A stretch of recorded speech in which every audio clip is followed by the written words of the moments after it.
નમસ્કાર મિત્રો, આજે આપણે વાત કરશું SYBA સેમેસ્ટર 3 પેપર નંબર 6 કાવ્ય પ્રકાશ. આપણે અગાઉના 4 વિડિયોની અંતર્ગત પ્રથમ 2 કારિકા છે એના વિશે છેલ્લે કાવ્ય પ્રયોજનની ચર્ચા કરી હતી. અત્યારે આપણે વાત કરવાના છીએ કાવ્ય હેતુ. કાવ્યના હેતુ. હવે તમે લાસ્ટ વિડિયોની અંદર હેતુ અને પ્રયોજન વચ્ચેનો થોડો સૂક્ષ્મ ભેદ છે એના વિશે જોયું હતું. પણ અત્યારે આપણે ફરીથી એ સૂક્ષ્મ ભેદને યાદ કરી લઈએ. હેતુ અને પ્રયોજન. હેતુ એટલે કારણ અને પ્રયોજન એટલે ફળ. કોઈ પણ વસ્તુ છે એની ઉત્પત્તિમાં જે કારણ હોય એને હેતુ કહેવાય. તમે જાણો છો કે જગતની અંદર કોઈ પણ જે વસ્તુ રહેલી છે એની ઉત્પત્તિ થાય તો એ ઉત્પત્તિની અંદર જે કારણ હોય એને હેતુ કહેવાય.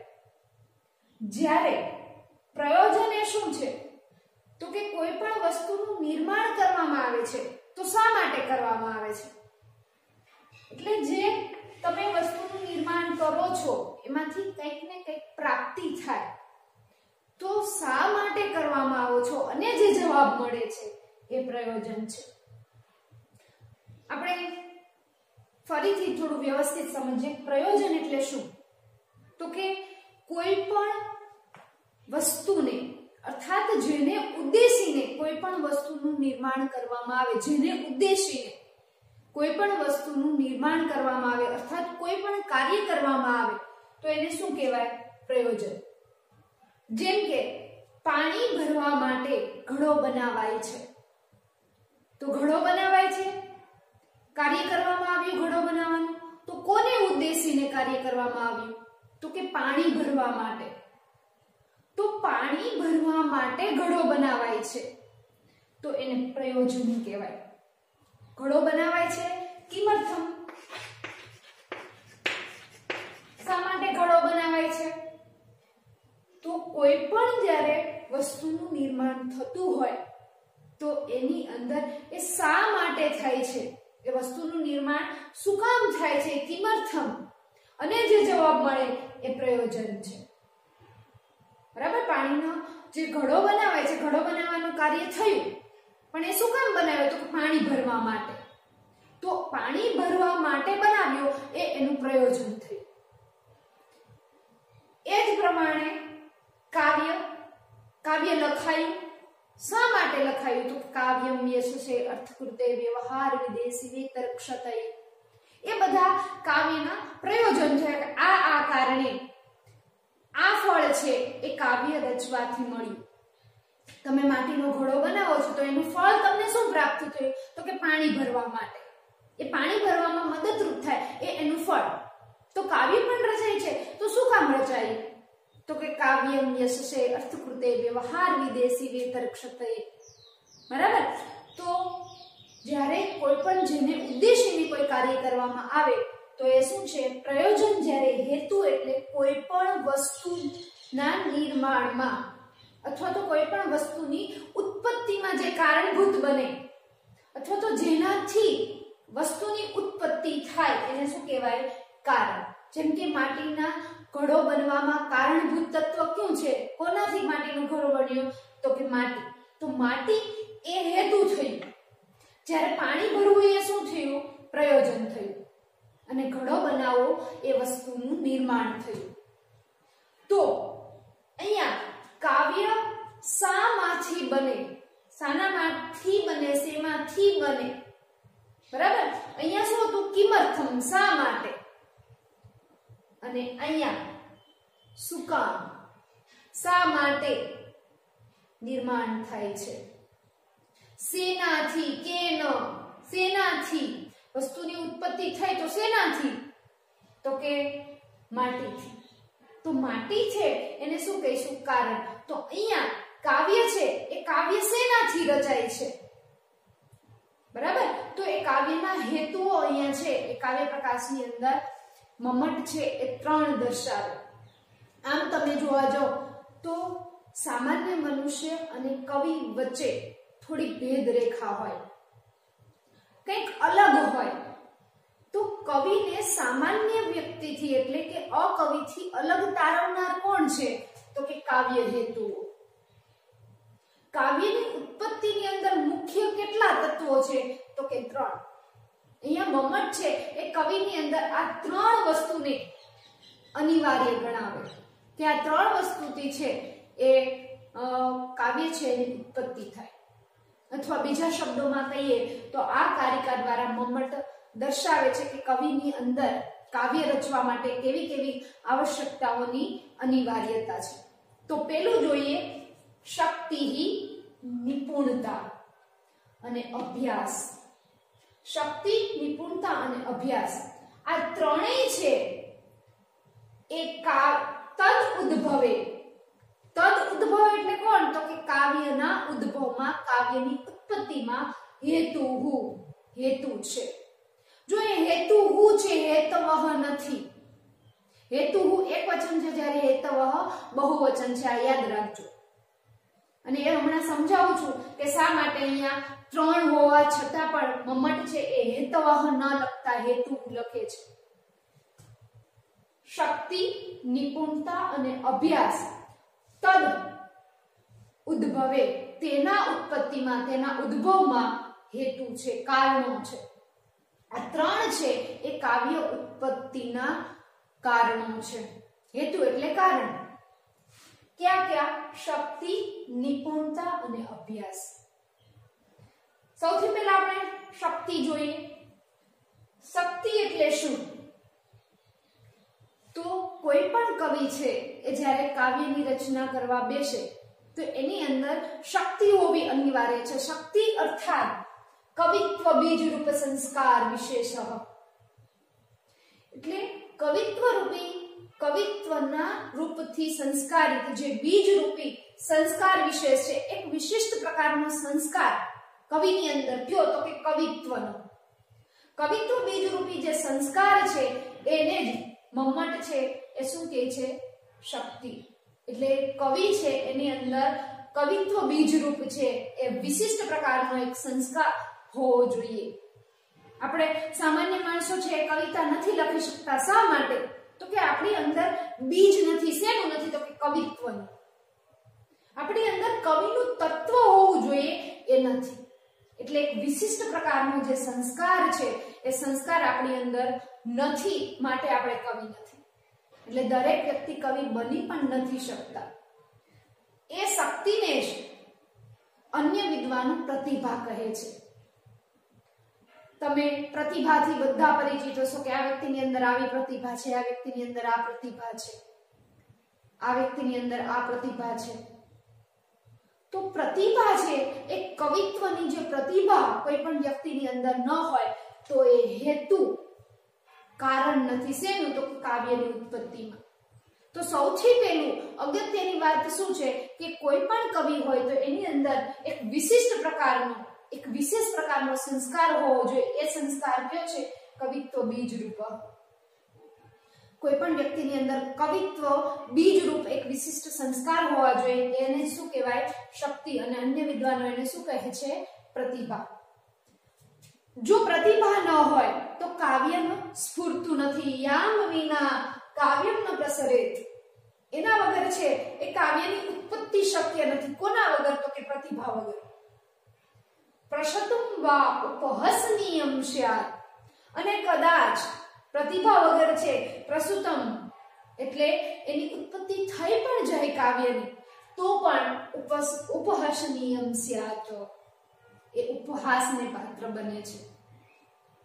કહેવાય છે કે આપણા કર્મ અને પુનર્જન્મની જે આપણી પદ્ધતિ છે એ પદ્ધતિને આધારે જ્યારે મનુષ્ય મૃત્યુ પામે છે તો એના કર્મ અને પુનર્જન્મની છાપ હોય છે.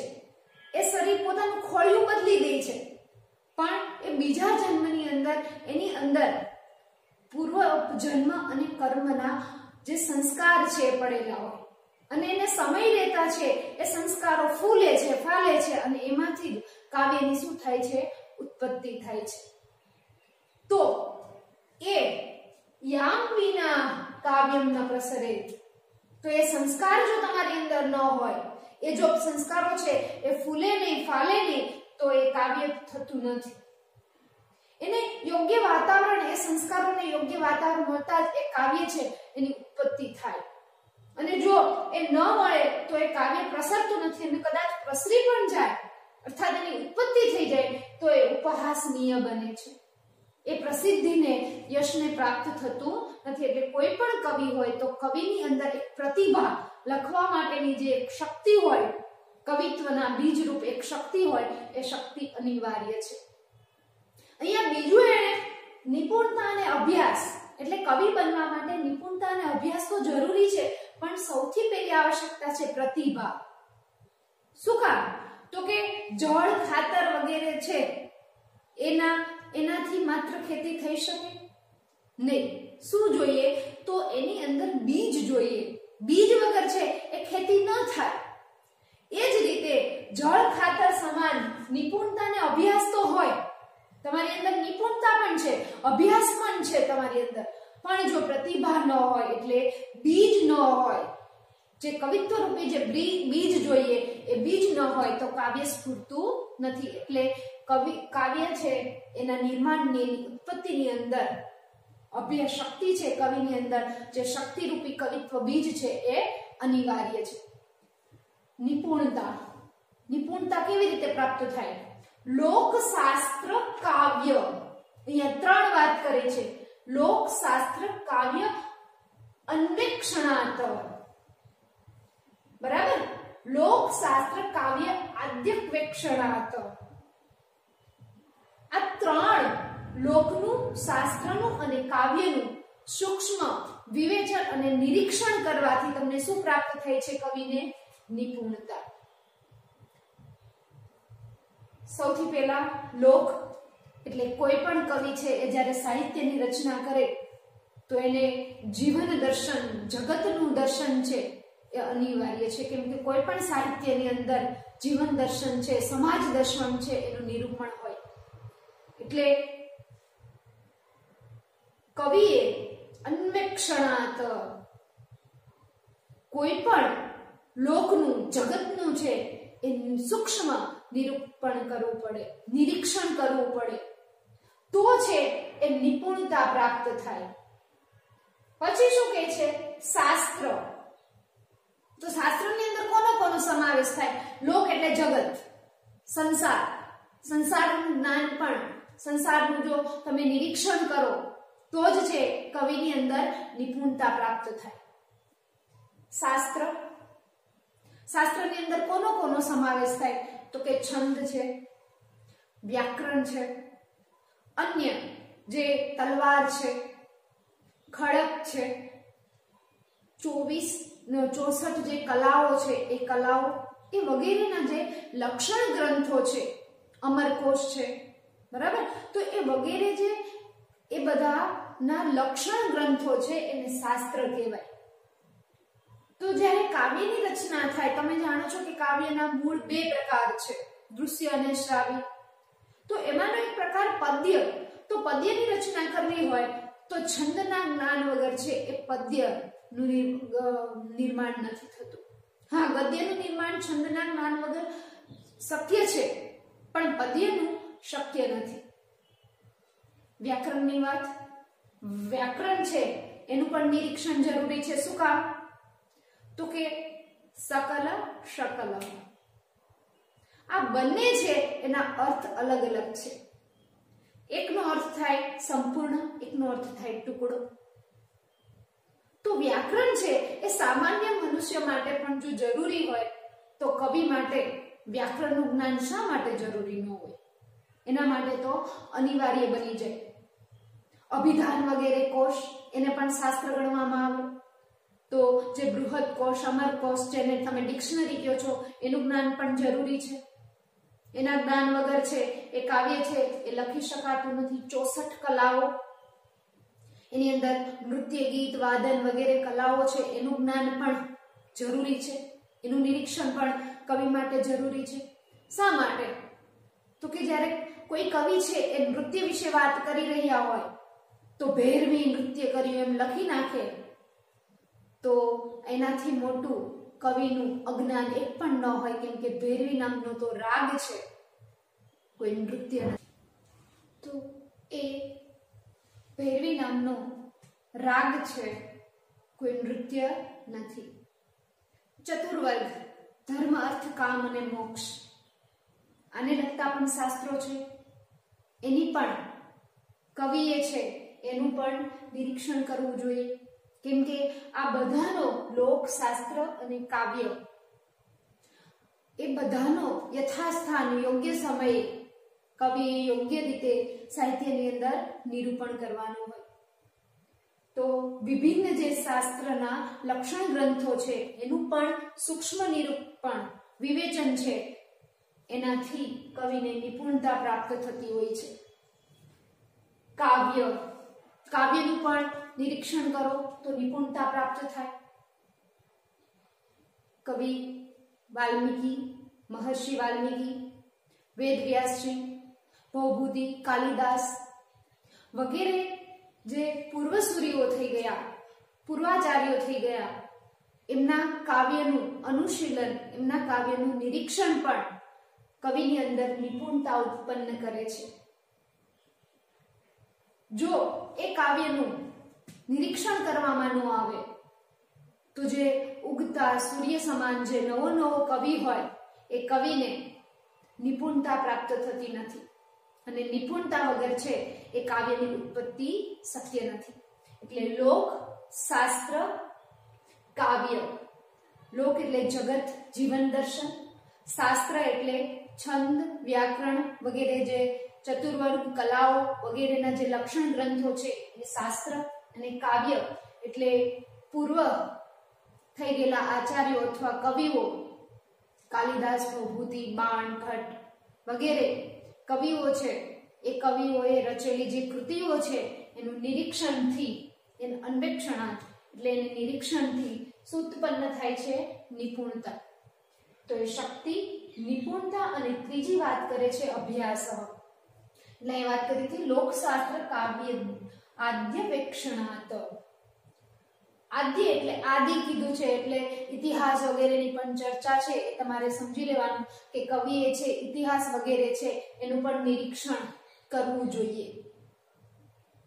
તો લોકશાસ્ત્ર અને કાવ્યના આદિ વગેરેના નિરીક્ષણથી નિપુણતા ઉત્પન્ન થાય છે. નિપુણતા અને ત્રીજો અભ્યાસ.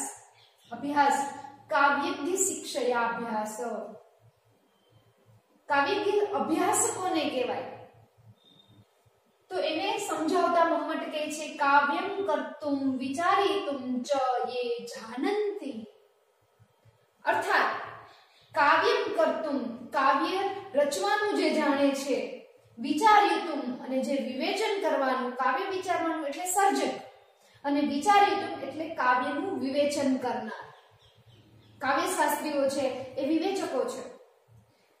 કાવ્યમ કર્તુમ, કાવ્ય કરવાનું, કાવ્ય નિર્માણ કરવાનું જે જાણે છે અને જે વિવેચન કરવાનું જાણે છે એ જાનંતી એટલે જે જાણે છે એમના ઉપદેશથી વારંવાર કાવ્યનું નિર્માણ કરવું એ જ અભ્યાસ. એટલે એ કીધું છે કાવ્યજ્ઞ જે કાવ્યને જાણનાર છે એની પાસેથી શિક્ષયા અભ્યાસ, એની પાસેથી પ્રાપ્ત કરેલી શિક્ષા એ જ શું છે? અભ્યાસ. તો વારંવાર કોઈ પણ કવિ છે એને અભ્યાસ પણ કરવો પડે. અભ્યાસને પુનરાવર્તન પણ કહીએ તો અભ્યાસ છે એ પણ એટલું જ અનિવાર્ય છે જેટલું કે નિપુણતા અને પ્રતિભા. તો કોઈ પણ કવિ છે એને જે કાવ્ય કરવાનું જાણે છે અને જે વિવેચન કરવાનું જાણે છે એવા સિદ્ધહસ્ત કવિઓ છે એની પાસેથી જે ઉપદેશ પ્રાપ્ત થાય અને એ ઉપદેશથી વારંવાર જે કાવ્યનું નિર્માણ કરવું એને શું કહેવામાં આવે છે? અભ્યાસ. તો કોઈ પણ કવિ છે એને હંમેશા કોઈ સર્જક જે કાવ્યની રચના કરે છે એ સર્જક અને જે વિવેચન કરનાર છે એનો હંમેશા સહારો લેવો જોઈએ, હંમેશા એનો ઉપદેશ છે એ ગ્રહણ કરવો જોઈએ. શા માટે? તો કે કોઈ પણ કવિ છે એ કવિ જ્યારે નવા અર્થાત પૂર્વસૂરી સર્જકનો સહારો લે છે ત્યારે એની કવિતા છે એની સર્જન પ્રક્રિયા છે એ ખૂબ જ સરળ અને ત્વરિત બને છે। જ્યારે વિવેચન કરો તો કાવ્યની અંદર દોષ છે એ વિહીન બને છે, અર્થાત કાવ્ય છે એ વિવેચકો પાસેથી ઉપદેશ પ્રાપ્ત કરે કોઈ કવિ તો એ કવિ છે એનું જે કર્તૃત્વ છે એ દોષ રહિત બને છે। એટલે કોઈ પણ સર્જક અને વિવેચક છે એ સર્જક અને વિવેચકનો ઉપદેશ છે એ કોઈ પણ કવિએ ગ્રહણ કરવો જોઈએ। અને હા, ખાસ એ યાદ રાખવાનું કે કોઈ પણ કવિ છે જ્યારે એકાદ વખત કવિતા લખી અને અટકી જાય તો એ કવિ બની જતો નથી। એને વારંવાર છે એ આ રીતે પૌનઃ પુણ્યાર્થ વારંવાર છે એ કવિતાની રચનાઓ કરવી પડે છે। વારંવાર છે એ સર્જક અને વિવેચકો સાથે પોતે કરેલી જે કૃતિ છે, પોતે કરેલા જે સર્જન છે એની ચર્ચા વિચારણા કરવી જોઈએ। અને ચર્ચા વિચારણા કરી અને જે સર્જક અને વિવેચકો જે તમને ઉપદેશ આપે છે એમને એ પ્રમાણે પોતાના કાવ્યની અંદર અનુસરણ કરી અને કાવ્યની વારંવાર તમે રચના કરો। એટલે જ અભ્યાસ કીધું છે, પુનરાવર્તન। એક કાવ્ય લખીને અટકી નથી જવાનું, પણ અનેક કાવ્યો છે એની રચના કરવાની છે। તો ફરીથી જો શક્તિ, લોક શાસ્ત્ર, કાવ્યના નિરીક્ષણથી પ્રાપ્ત થતી નિપુણતા અને કાવ્યની શિક્ષા અભ્યાસ, કાવ્યને જાણનાર જે વિવેચકો છે, જે સર્જકો છે એની શિક્ષાથી પ્રાપ્ત થતો અભ્યાસ, ઇતિ એટલે આ ત્રણેય, હેતુહુ તદ ઉદ્ભવે, તદ એટલે તેના, તો કે કાવ્યના ઉદ્ભવમાં કારણો છે। એટલે કોઈ પણ કવિ છે એને કાવ્યની રચના કરવી હોય તેના માટે મૂળ ત્રણ કારણો છે। ક્યાં ક્યાં? તો કે શક્તિ, નિપુણતા અને અભ્યાસ। હવે આપણે ફરીથી જો અહીંયા મેં હમણાં વાત કરી કે હેતુહુ એકવચનનો પ્રયોગ કર્યો છે, તો પ્રશ્ન થવો જોઈએ કે હેતુહુ એકવચન છે તો અહીંયા તો ત્રણ આપી છે, ત્રણ કારણો આપ્યા છે કાવ્ય ઉત્પત્તિના, શક્તિ, નિપુણતા અને અભ્યાસ। તો અહીંયા બહુવચનના બદલે એકવચન કેમ આપ્યું છે? અહીંયા તો હેતવઃ આપવું જોઈએ। તો એનો જવાબ પણ મમ્મટ આપે છે કે કાવ્યની ઉત્પત્તિની અંદર આ જે ત્રણ કારણો છે એમાં ત્રણમાંથી એક પણ કારણ ખૂબ જ અગત્યનું હોય કે એક પણ કારણ ખૂબ જ ન્યૂન હોય એવું નથી। ત્રણેય કારણો એકબીજાની અંદર એટલા બધા ઓળઘોળ છે કે જો શક્તિ ન હોય અને નિપુણતા અને અભ્યાસ માત્ર હોય તો પણ કાવ્યની રચના ન થાય। માત્ર પ્રતિભા હોય, અભ્યાસ હોય, પણ એની અંદર નિપુણતા ન હોય કવિની અંદર તો પણ કાવ્યની રચના ન થાય। માત્ર શક્તિ અને નિપુણતા હોય, પ્રતિભા અને નિપુણતા હોય અને અભ્યાસ ન હોય તો પણ કાવ્ય છે એનું નિર્માણ થતું નથી। એટલે એક પણ કારણ છે એ અધિક મહત્વના, એક પણ કારણ છે એ ન્યૂન મહત્વના નથી। ત્રણે ત્રણ છે એ સમાન મહત્વના। હા, ઘણા બધા અલંકારિકો છે એ ત્રણેયને સમાન મહત્વ આપતા નથી।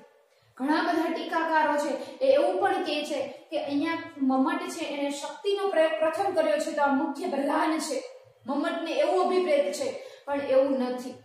સકલ મૌલિભૂત પ્રયોજનમ, બરાબર, કયું હતું તો કે આનંદ, એને પણ મમ્મટે પ્રથમ લીધું હતું નહીં, કારિકાની બીજા ચરણમાં હતું। એટલે અહીંયા પ્રથમ મૂક્યું છે શક્તિ તો એ મુખ્ય હશે એવું માની લેવાને કોઈ જ કારણ નથી, કેમ કે મમ્મટને કોઈ પણ પ્રકારે એવો અભિપ્રેત નથી। જો કે મમ્મટને અહીંયા જે આપેલા હેતુ એમાં પ્રધાન અને ગૌણ એવો કોઈ જ ઉલ્લેખ મમ્મટને પણ અભિપ્રેત છે જ નહીં। એટલે શક્તિ, નિપુણતા અને અભ્યાસ આ ત્રણેય એટલા બધા પરસ્પર મળેલા છે કે એક પણને ખામી વગર, એક પણના અભાવ વગર કાવ્ય સ્ફૂરતું નથી। કાવ્યના સ્ફુરણ માટે આ ત્રણેય છે એ અનિવાર્ય છે। એટલે આ ત્રણેયને મમ્મટ માત્ર હેતુહુ કારણ ગણે છે, કારણો નથી ગણતા। તમારે પરીક્ષાની અંદર શોર્ટનોટ પૂછાય છે હેતુ ન હેતવઃ, માત્ર કારણ છે, કારણો નહીં, તો પણ તમારે અહીંયા જે કાવ્યના ત્રણ કારણો છે એની જ તમારે ચર્ચા કરવાની રહેશે। ફરીથી એક વખત જોઈ લો, કાવ્યના ઉત્પત્તિમાં મુખ્ય ત્રણ કારણો છે, શક્તિ, નિપુણતા અને અભ્યાસ। શક્તિ કવિત્વ બીજરૂપ સંસ્કાર વિશેષમ, કાવ્ય લોકશાસ્ત્ર કાવ્યદ્ય આદિ વીક્ષણાર્થ। નિપુણતા काव्यम कर्तुम विचार्युतुम च ये जानन्ति अभ्यासः। तो आ ત્રણેય છે એ ત્રણેયની અનિવાર્યતા છે એ મમ્મટે સ્વીકારે છે અને અન્ય આચાર્યો પણ કાવ્યના હેતુઓની ચર્ચા કરે છે, જે તમે પરીક્ષામાં વિશેષ નોંધ તરીકે લખી શકો છો। આપણે નેક્સ્ટ વિડિયોની અંદર કાવ્યની જે પરિભાષા મમ્મટ આપે છે એના વિશે આપણે ચર્ચા કરશું। અસ્તુ।